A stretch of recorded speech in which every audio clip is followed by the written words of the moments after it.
नमस्कार साथियों। आज हम क्लास 12th के अंतर्गत सिंटैक्स पोर्शन में जो आपकी फर्स्ट एक्सरसाइज दी है आर्टिकल संबंधित, इसका बहुत कॉन्सेप्ट्स के साथ हम सॉल्यूशन देखेंगे। तो पहला क्वेश्चन देखिए, the virtue is its own reward, यानी कि गुण अपने आप में पुरस्कृत होता है। तो दोस्तों एब्स्ट्रैक्ट नाउन हो गया आपका, या मैं बात करूं मटेरियल नाउन हो गया। तो जनरल सेंस में आप इनसे पहले आर्टिकल दा का प्रयोग नहीं करते हैं। किस सेंस में? जनरल सेंस में। लेकिन स्पेसिफिक सेंस में आप आर्टिकल दा का प्रयोग कर देंगे। अब आप कहेंगे सर हमें कैसे पता चलेगा? तो यह किसी प्रपोजिशन से जुड़े होंगे तो यह स्पेसिफिक हो जाएंगे, अगर प्रपोजिशन से ना जुड़े हों तो यह जनरल सेंस होगा। जैसे मैं आपको एब्स्ट्रैक्ट नाउन बताऊं तो मैंने कहा the love is blind, the love is blind. तो लव अपने आप में क्या है? एक एब्स्ट्रैक्ट नाउन है।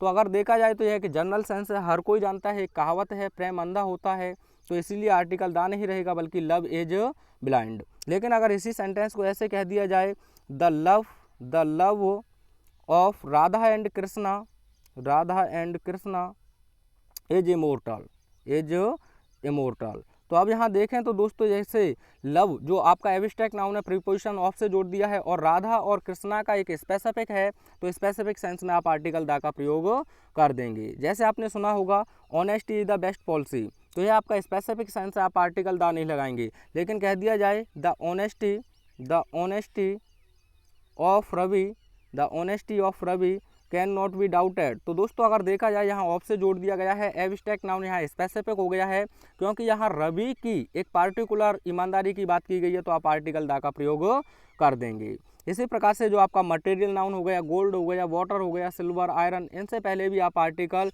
जनरल सेंस में नहीं लगाएंगे दा, लेकिन स्पेसिफिक में दा लगा देंगे। जैसे आपसे कह दिया जाए gold is a precious metal, तो आप जानते हैं यानी कि जो सोना है वह एक कीमती धातु है, इसका एक क्या है?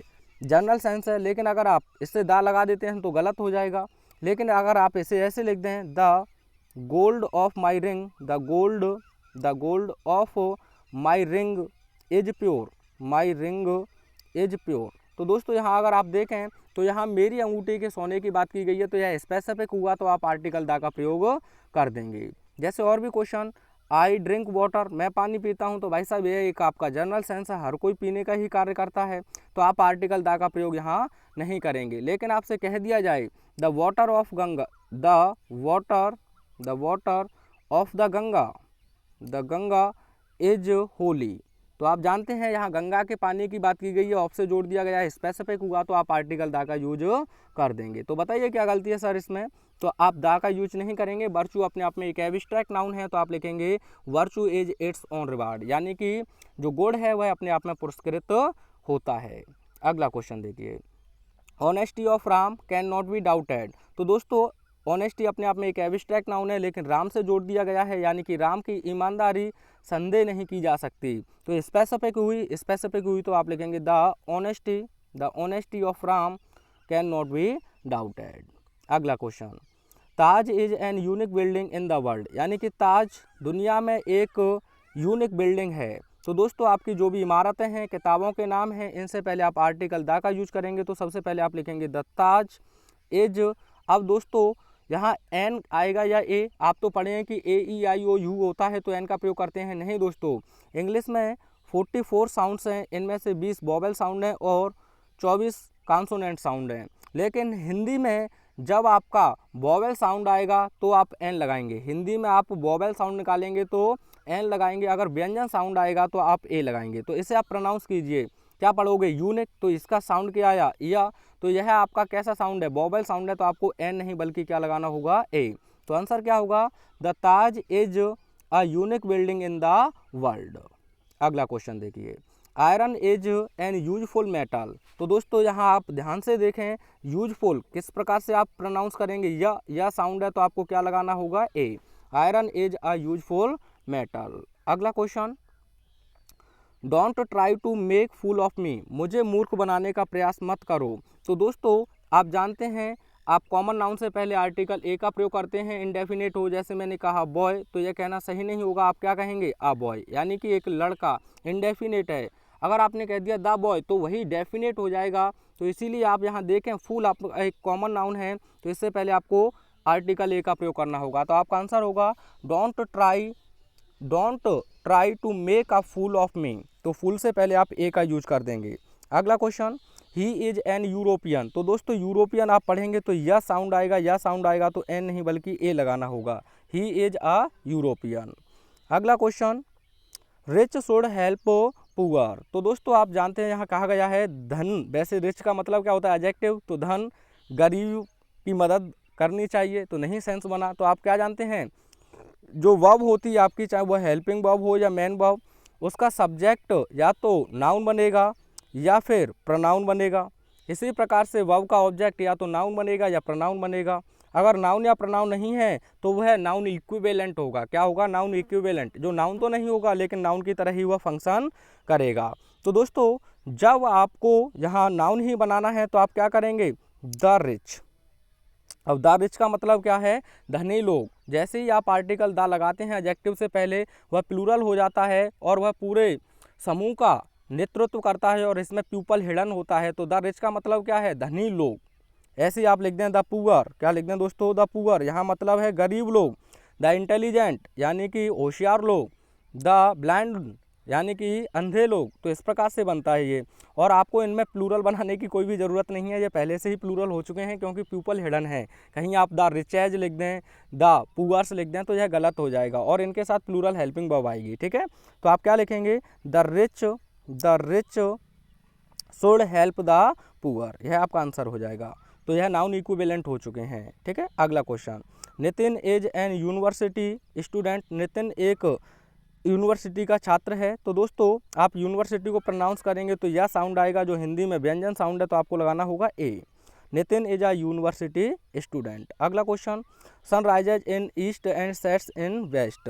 तो दोस्तों आप जानते हैं ब्रह्मांड में जो भी आपके सेंसियल्स बॉडी हैं उनसे पहले आपको आर्टिकल द लगाना होता है। तो आप लिखेंगे the sun, the moon, the earth, ऐसे लिखा जाता है ना। और जो भी आपकी दिशाएं हैं उनसे पहले भी आप किसका प्रयोग करते हैं, द का। तो the sun rises in the east and sets in the west. तो इस प्रकार से आपका आंसर सही होगा। अगला question, this is an useful book. तो दोस्तों यूजफुल को आप किस प्रकार से पढ़ेंगे, इस प्रकार से, या प्रोनाउंसिएशन आएगा तो आप क्या लगाएंगे, ए। ठीक है, अगला question, the love is its own reward, यानी कि प्रेम अपने आप में पुरस्कृत होता है। तो दोस्तों लव एब्स्ट्रैक्ट नाउन है और अपने आप में ही बात कर रहा है, तो आप आर्टिकल को हटा देंगे तो love is its own reward, लेकिन एल कैपिटल हो जाएगा। ठीक है, अगला, I do not pay the heed to his nonsensical talks, यानी कि मैं उसकी बकवास भरी बातों पर ध्यान नहीं देता हूँ। तो दोस्तों हीड के साथ आपको दा नहीं बल्कि पे हीड लिखना होगा। जैसे पे अटेंशन कहा जाता है तो एब्स्ट्रैक्ट नाउन है, वहाँ आप लिखेंगे नहीं। ठीक है, आगे देखिए अगला question, it is a world, यह एक ऐसा संसार है, वेयर रिच हेट पुअर, जहाँ धनी लोग गरीब लोगों से घृणा करते हैं। तो दोस्तों पहले तो यह डेफिनेट हो गया क्योंकि एक क्लॉज बन चुका है, तो आप यहाँ दा का प्रयोग कर देंगे। इट इज़ द वर्ल्ड, यह वही संसार है, वेयर, जहाँ the rich hate the poor, the rich hate the poor. अब आप समझ चुके हैं, कॉन्सेप्ट मैं करा चुका हूँ। अब देखिए प्लूरल वर्ब भी यहाँ आई है, अगर हेट्स दे देता तो गलत होता। ठीक है, तो the rich hate the poor लिख लेना। अगला question, my friend is in a great trouble, मेरा मित्र एक बड़ी समस्या में है। तो दोस्तों इन अ ग्रेट आपका एक फ्रेज है, इसमें आप किसी भी आर्टिकल का यूज नहीं करेंगे। अंत में मैं बताऊंगा जो एयरफोर्स संबंधित आपको ईडियम पूछे जाते हैं वह इसी प्रकार के होते हैं। अगला question, the game has come to end, यानी कि जो खेल है वह समाप्ति पर आ चुका है। तो दोस्तों एंड यहाँ एक नाउन की तरह यूज हुआ है, तो आप लिखेंगे the game has come to the end. आपने मूवी में भी देखा होगा द एंड लिख देते हैं तो एक स्पेसिफिक गेम है, तो आप दा लगा सकते हैं या आपको एन का भी प्रयोग देखने को मिल सकता है। अगला question, more you get more you want. तो दोस्तों जहां आपका कंपैरेटिव डिग्री का एक एडजेक्टिव, मैं नहीं कहूँगा वैसे एडवर्ब होगा क्योंकि यह वर्ब को क्वालिफाई करेगा, लेकिन आप समझ सकते हैं। तो आप एक वर्ब को जो मॉडिफाई करे वह एडवर्ब ही होता है।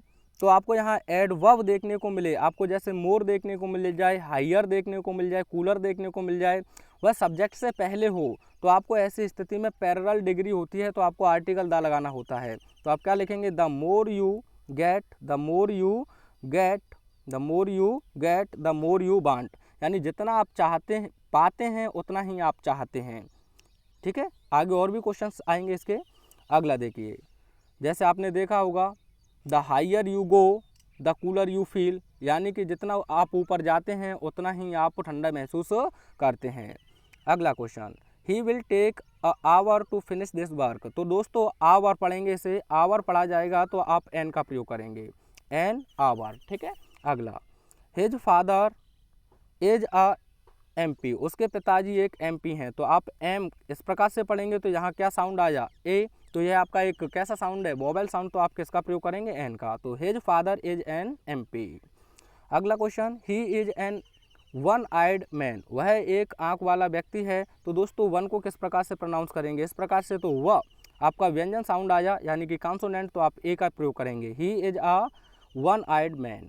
अगला क्वेश्चन, फ्रेंच डिफीटेड जर्मन्स। तो दोस्तों आप जानते हैं अगर किसी कंट्री से पहले दा लगा देते हैं तो उसका लोगों की बात होती है, तो आपको लिखना होगा the French defeated the Germans, ठीक है। अगला, Gandhi was greatest man of his time. तो दोस्तों आपने पढ़ा होगा जो सुपरलेटिव डिग्री होता है, इसका जो एडजेक्टिव होता है वह डेफिनेट किया जाता है, क्योंकि किसी में से एक की बात की जाती है तो आप आर्टिकल दा का यूज करते हैं। अब सुपरलेटिव डिग्री को कैसे पहचानेंगे, या तो आपको EST लास्ट में देखने को मिलेगा, IEST देखने को मिल सकता है, ठीक है दोस्तों, या फिर मोस्ट देखने को मिल सकता है। तो इस प्रकार से इनसे पहले आपको दा का प्रयोग करना है। तो आंसर क्या होगा, Gandhi ji was the greatest, क्योंकि EST लगा हुआ है, greatest man of his time. अगला question, it is a best book. तो दोस्तों बेस्ट अपने आप में गुड का सुपरलेटिव एडजेक्टिव है, तो आपको क्या लिखना होगा, द।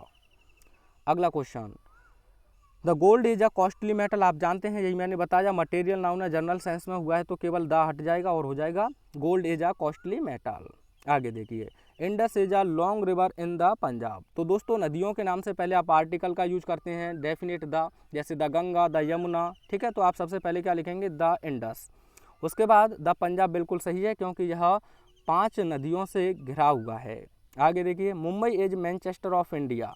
तो दोस्तों जब किसी को सेम उसी की उपाधि दी जाए तो वहाँ आप आर्टिकल का प्रयोग करते हैं। यहाँ कहा गया है कि मुंबई भारत का मैनचेस्टर है, तो आपको दा का प्रयोग करना होगा, यानी कि Mumbai is the Manchester of India. आपका भले से यहाँ प्रॉपर नाउन हो, आपको आर्टिकल दा का यूज करना होगा। जैसे Kalidas is the Shakespeare of India, बिल्कुल सही है, कोई भी गलती नहीं है, क्योंकि कालिदास भारत के हैं, लेकिन उन्हें उपाधि दे दी गई है शेक्सपियर की, ठीक है। आगे देखिए, ही इज अ ऑनरेबल मैन। तो ऑनरेबल आप पढ़ेंगे तो आपका एन आएगा, क्या आएगा, एन। अगला question, USA is the richest country of the world. तो दोस्तों USA हो गया, जो यूनाइटेड है, UK यूनाइटेड, तो इनसे पहले आप दा लगाते हैं, तो आप लिखेंगे the USA is the richest country of the country. अगला, Ganga is a mighty river. तो दोस्तों आपने देखा आर्टिकल दा लगेगा, क्योंकि एक रिवर का नाम है, तो the Ganga is a mighty river. अगला, he is the member of an union. तो दोस्तों यूनियन को आप पढ़ेंगे तो यह साउंड आएगा, तो आपको ए का यूज करना है। अगला question, mister Tiwari is a MLA। तो एम किस प्रकार से प्रोनाउंस होगा, इस प्रकार से, तो ए वोवेल साउंड है, वोवेल साउंड के नाते आप ए का प्रयोग करेंगे, कि एन का, ठीक है। आगे देखिए, ही इज मेकिंग नॉइस। तो दोस्तों नॉइस हो गया, इससे पहले आपको आर्टिकल ए का प्रयोग करना है। He is making a noise uncountable noun है, जैसे आपने देखा हो टेल अ लाई, तो यहाँ भी लाई से पहले आपने ए का प्रयोग किया। स्पीक द ट्रूथ, यह भी पूछा गया है आपका पेपर में, स्पीक द ट्रूथ, स्पीक के साथ द ट्रूथ, द का प्रयोग करेंगे, टेल के साथ अ लाई का प्रयोग करेंगे, ठीक है। ऐसे go for a morning walk, तो अब वॉक लगेगा, ठीक है। आगे देखिए, the honesty is the best policy. इस क्वेश्चन को आपको करेक्ट करके कमेंट बॉक्स में सेंड करना है। वीडियो कैसा लगा कमेंट करके एक बार अवश्य बताएं। Thanks for watching.